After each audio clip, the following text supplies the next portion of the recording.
Hello, in this tutorial, I'll show you how to contact MEXC support. The first thing I'd like you to do is to launch your MEXC application, which of course I've done right here. Now, the next thing is how exactly can you download the MEXC app? You can get it on Google Play Store or Apple Store depending on the device that you use. Launch any of those applications, locate the search bar, search for MEXC, follow the on-screen instructions to install, and after installing, it's going to take you right to the sign up page for MEXC. In the sign up page, you're going to be asked to either log in using an existing account or to create an entirely new account. Now, whichever one you choose, once you sign in successfully, it's going to take you right into this fantastic homepage where you can now explore a lot of features to have an exciting time in MEXC. So now right here, let's quickly hop into today's text, and that is how to contact MEXC support.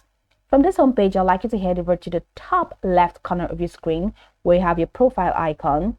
Go ahead and click on that, and it takes you to this window where you have fee settings, referral, security, transaction settings, API management, MEXC community, customer service and support, radars, server selection, all the way down to logout.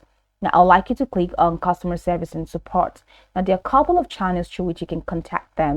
You can use the customer service, you can use the help center, you can use improvement suggestions, or MEXC verify anyone. So head over to customer service, click on customer service, and it's going to take you right into the customer service desk. We're going to be connected to a bot that you can have a conversation with. As you can see, it has finally opened up. All right, so we have this welcome note. Hello, I'm the MEXC exclusive intelligent customer service, and I'm happy to serve you. How may I help you? So over here we have this communication bar at the bottom corner.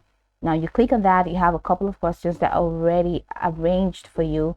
If you do not have, if your problem is not within these questions that are here, just go ahead and type, just briefly describe your problem, then click on send. Definitely they're going to help you with whatever you need. So this is pretty much how you can contact the MEXC support. You can go over this tutorial from top to bottom to get acquainted with the steps, and once you're done, you'll be good to go. I hope this tutorial marvelously helped you search.